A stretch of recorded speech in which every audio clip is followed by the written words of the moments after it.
Hello there YouTube, my name is Chuggy and today I'm playing some Battlefield 3, playing some Conquest on Operation Riverside, and today guys, it's time to talk about Battlefield 4. So I was perhaps a little unprepared for this. I knew that Battlefield 4 would be announced, well, yesterday and today, but I was not expecting so much information to be out today, and I was expecting it all to be publicly announced this afternoon or this evening. Not the case. I've got stuff to talk about today, so here we go.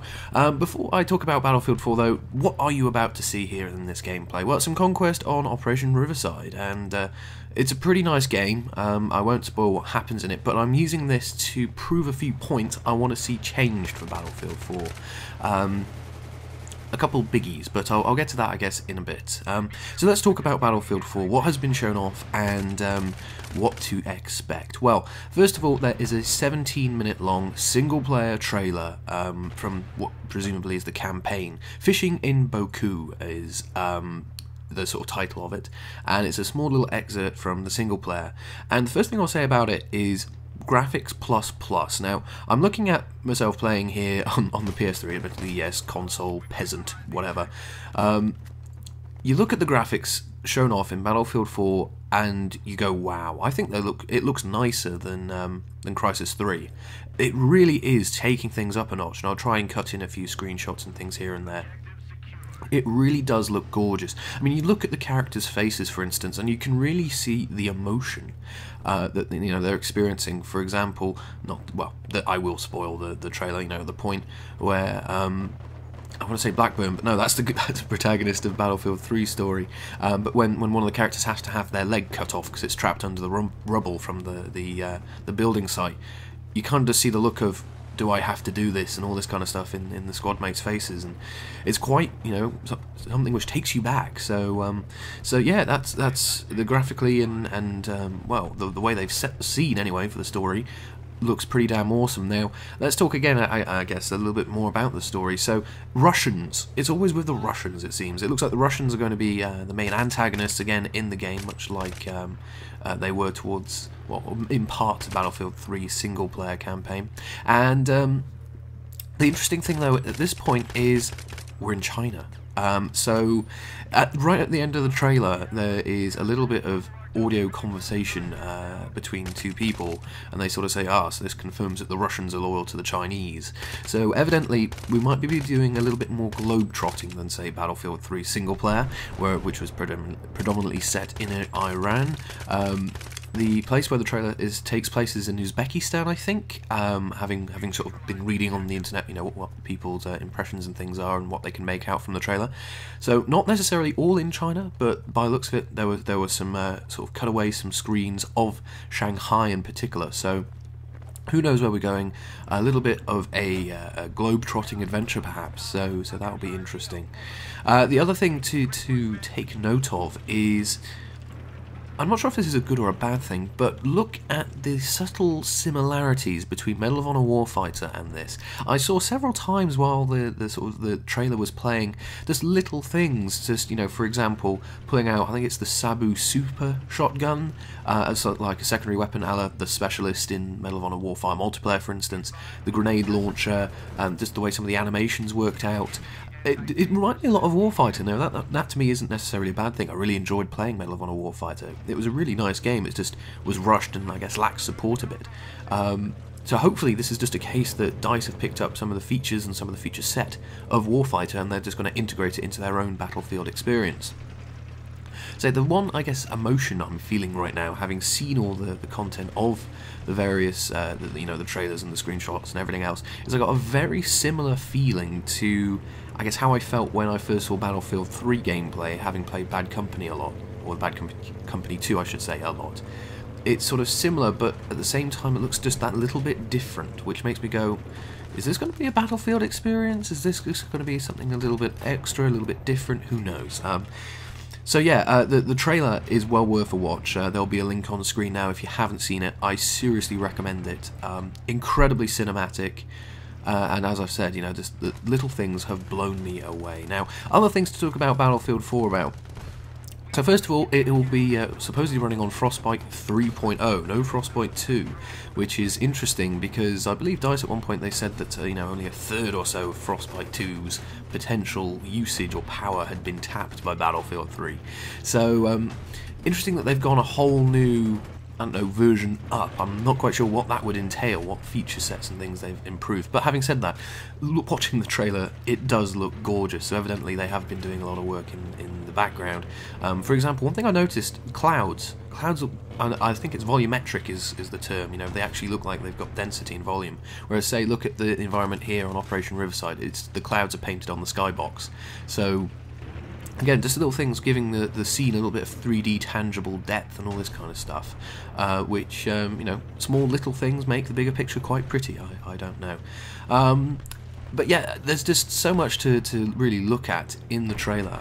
I've watched it twice now and I'm still seeing new and different little things. And there's lots of nice little sort of nods to things in the past. So for example, when the team is being extracted in the helicopter in the trailer, the pilot's name is Hawkins. Now I don't know if it would be the same Hawkins from the Battlefield 3 single player where she is, I believe, she's the radar officer, I think, in the FA team in the mission where you're in the jet, trying to secure the airfield. Don't know if it'd be the same Hawkins either way. If it was, it's not anymore. But lots of nice little nods to things in the past. All in all, it seems like the whole kind of experience is coming together quite nicely.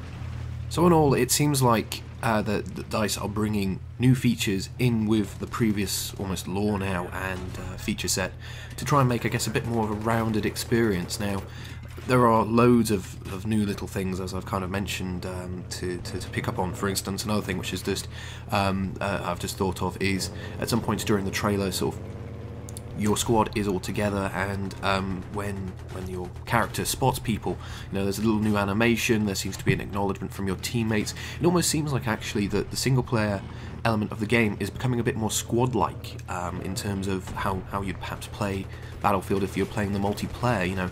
You spot a player, you make your teammates aware of it, and they make them the priority, or they become aware of them as a priority. Just lots of nice little touches which, all I can say is roll on more information, and I'm guessing more than likely E3 for perhaps a multiplayer reveal and everything else. Now, things to be aware of, and partially the reason why I'm using this gameplay. So, first of all, as a pro, but also as a con, it does, look quite a bit like Medal of Honor Warfighter. Now, I've kind of mentioned, okay, they're perhaps bringing some new stuff in to complement the old and all the rest. But Warfighter was a good game, don't get me wrong, but it lacked a bit of feel, and it's, as I've said already, it made me feel back, think back to how I felt when I first saw Battlefield 3 compared to Bad Company 2. I don't know if it's just me going, ooh, I'm not sure about this, being a bit of a hypochondriac, but I do wonder, is this a good direction to take the game? Is this a case of, oh, quick, let's just reuse the assets and get a game out to compete with the competitor? I really hope that isn't the case, knowing DICE, they do great work. I'm really hoping that isn't the case, but there's just perhaps a little bit too much repetition for my like, I don't know. I hope this is just me being a hypochondriac, as I've said, but okay, sarah. The other thing, or other two things, which I would like personally addressed for Battlefield 4, you don't see in any of the trailers or information anywhere I've seen so far discussed, but you do see it in this gameplay right here. So, first of all, the biggest gripe I guess I have with the multiplayer as of now is balance. Not necessarily in terms of balance of the weapons. All in all, actually, ever since the patch which came out with Endgame, I feel the game's been pretty good, actually. But in terms of team balance, now, it always will be the case that one team may or may not be superior for various reasons. The players may be better, they may be communicating, they may be working as a team as intended in the game's, in the game's sake. But you do get into many a situation, it seems, as of late, where one team is clearly superior to the other, and it kind of detriments the whole experience. For instance, at this point, we are 352 tickets up to their 174. We hold pretty much all the bases. They are putting on a fight back, but it won't last long, I'll say that. I don't know, I feel that there should be some sort of, of focus, maybe a little bit of thought on how team balance can be ensured during the game. Now, this is a little tricky, I guess, because obviously until the person's in the game and their skill level is assessed, how can you determine to make, to balance things in such a way that it would be fair for both sides? You can't really, I guess. But what I will say is there's the skill stat, for instance, in Battlefield 3, which doesn't seem to be used much other for the matchmaking, where it's like a quick join. But you don't tend to see many people do that quick join. For example, I don't use the quick join thing at all. I always use the server browser to find games, because I'm more interested in how good the ping of my connection to the server is rather than anything else. I'd perhaps like to see a little more focus on that. Focusing on keeping the team balanced where possible, and this may actually be helped with the next generation consoles, actually, now I come to think of it. So the rumour is at the moment that next gen consoles, your PS4, your Xbox 720, will support the full PC experience in terms of 64 players, massive maps, the full shebang. Now, actually, one thing of note, one curiosity almost, is that Battlefield 4 wasn't announced for PS4 yesterday. More than likely it's being held off for the reveal at E3, probably with multiplayer, and more than likely the next Xbox is going to be announced there, so they might be holding off there. And also the fact that I believe Microsoft have signed a deal with EA, a sort of DLC deal, more than likely something very similar to what Sony did for Battlefield 3 in terms of, say, a week's exclusivity. It wouldn't surprise me if it was announced there and then in the Xbox conference, to be honest. So yeah, that was one thing to note. But anyway, my original point, with 64 players, I guess there's a little more leeway perhaps for balance, in terms of you could have a couple of really good squads on each team, a couple of decent squads, and a couple of maybe rookies, whatever else elsewhere. With 24 players, on console, 12 aside, one player can have more of an impact than, say, 30. So yeah, team balance is something I'd like to have a little bit of focus, perhaps. Now, the other thing which I really want an improvement over Battlefield 3 on is the netcode. The netcode has spawned a few problems and has kind of made the game play out the way it does. So there's a little bit of latency, there's a little bit of optimization which I think is needed, and just that little window of issue has allowed playstyles to basically thrive and almost ruin some elements of the game. Now, just the way that the hitbox stuff is that it can't, and the netcode, the hit detection and everything else can't keep up sometimes with what's going on. If you're vaulting a wall, you're jumping around, bunny hopping, your hitbox is a little bit behind where the actual character is being rendered. And when you're obviously trying to shoot someone, you don't aim for the hitbox, you aim for the person. That means that basically you need to make sure that when you see someone, you put them down as quickly as possible. Hence why you see so many fast-firing automatic weapons all over the place, and also why bunny hopping is so effective. I think if DICE can get a little bit of work done to optimize the netcode and the hit detection, hopefully those problems will solve themselves, and we'll see a bit more variety out on the battlefield in terms of weapon usage and everything else. Because, to be fair, when you play a game, you want to give yourself every single advantage, and the fast-firing weapons and bunny hopping is one way of maintaining that advantage right now. Not perhaps as DICE intended it, but certainly as far as I'm concerned, in terms of this being a first-person shooter, in terms of gun-on-gun action and all the rest, I definitely would want to see a little bit of a refocus, perhaps an improvement there, to try and just maintain the fantastic gunplay that you can have in a Battlefield game.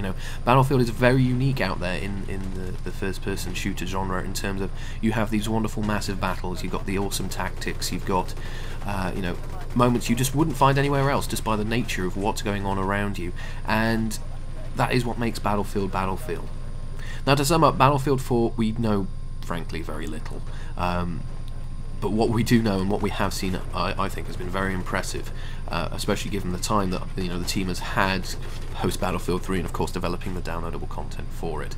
Now, as obviously time goes on, we'll no doubt find out more.